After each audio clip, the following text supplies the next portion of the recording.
This is KGW News at noon. It is day 3 of the heat wave and smoke blowing in from regional wildfires that's become a real big issue today. Look at the haze over downtown Portland from our Wells Fargo Skycam. 100 degrees once again on the way. Good afternoon, everyone. I'm Nina Melhoff. Let's get right to meteorologist Chris McGinnis in the Weather Center. What are we at right now, Chris? Well, we're actually a smidge cooler right now than we were yesterday at this time, Nina, and I can totally blame the smoke for that. In fact, the air quality here across the Pacific Northwest is bordering on unhealthy for sensitive groups, at least in some areas. Those orange dots in Clark County and parts of Washington County suggesting that the air quality index is slipping to the marginally not very good side, right? We've got some yellow dots indicating moderate air quality in some parts of the area as well. Let's take you out to the Columbia River Gorge. This is a live look from Oregon's Veterans Home in the Dalles, and it is really a smoky mess out there, as you can see. Usually from this vantage point, we got a really nice view of the river, nice view of the airport over to the right, and Mount Hood we can usually see off to the left, but not in this shot.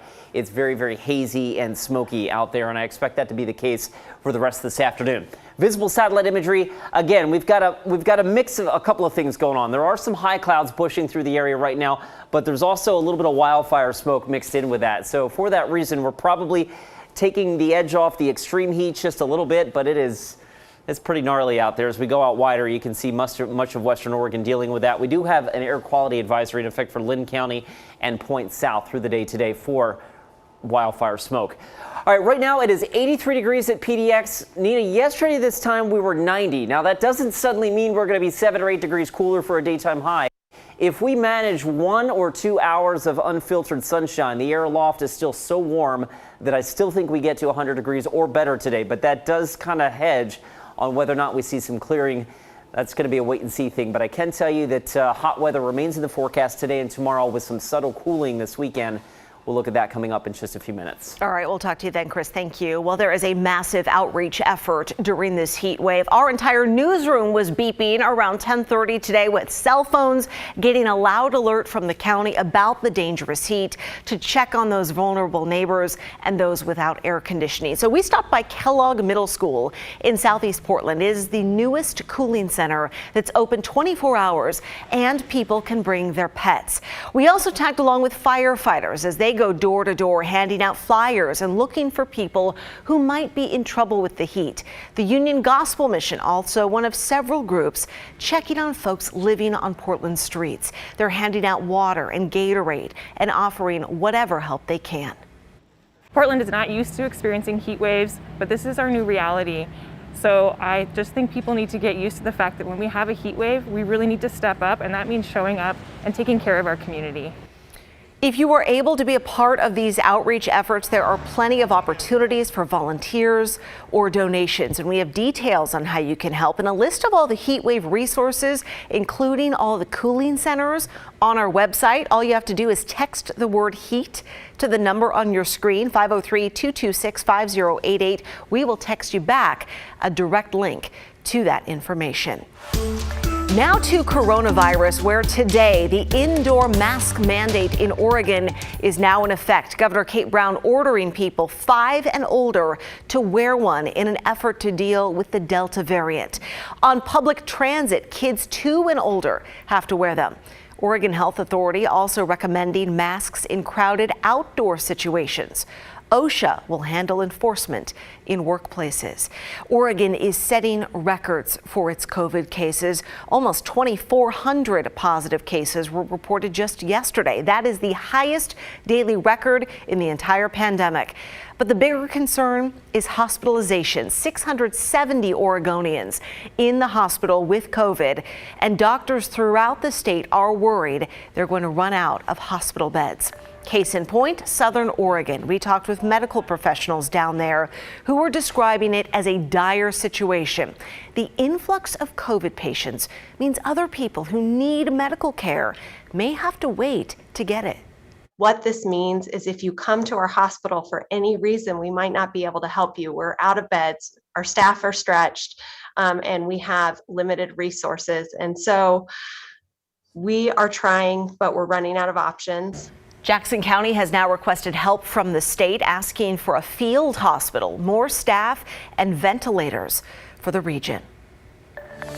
Gresham police not releasing any details just yet about a deadly shooting that happened early this morning. It was just before 4 a.m.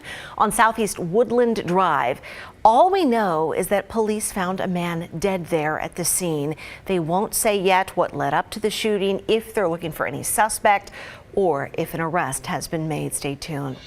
Okay, remember this video? This man has now been arrested after pointing a realistic-looking airsoft rifle at people in downtown Portland last weekend.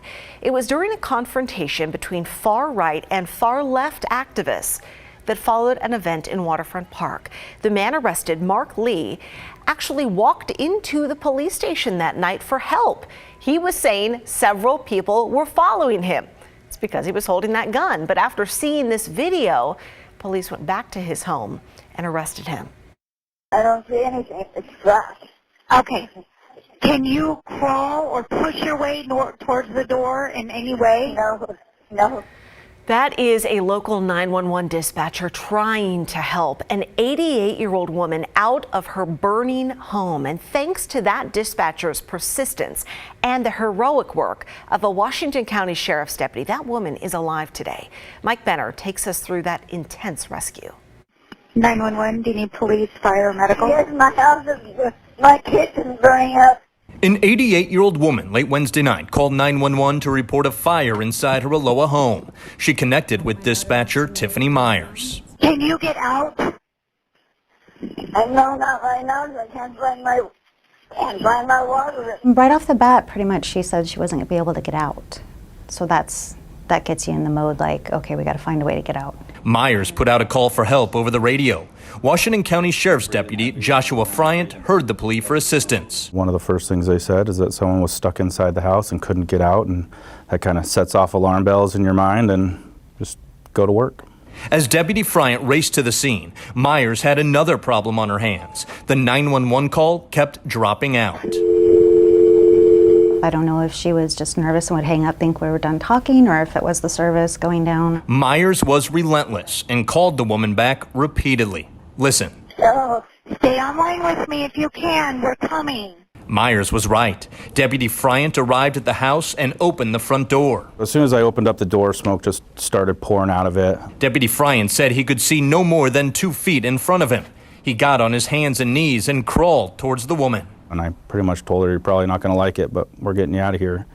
So I just grabbed her by the wrist and then lowered her down as best as I could without just flopping her on the ground and hurting her. I didn't want to do that. And then it was just backing up, bringing her out of the house. Deputy Friant passed the woman off to waiting first responders who took over her care, giving the deputy a chance to catch his breath.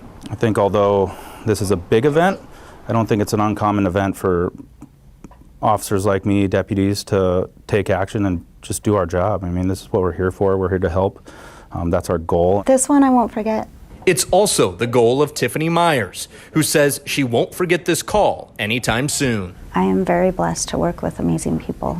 Hats off to Deputy Friant and Tiffany for their tremendous teamwork through this whole thing. In the meantime, we are happy to report the woman who was pulled from the house spent the night in the hospital, but has since been released and should be okay. Reporting in Washington County, I'm Mike Benner for KGW News.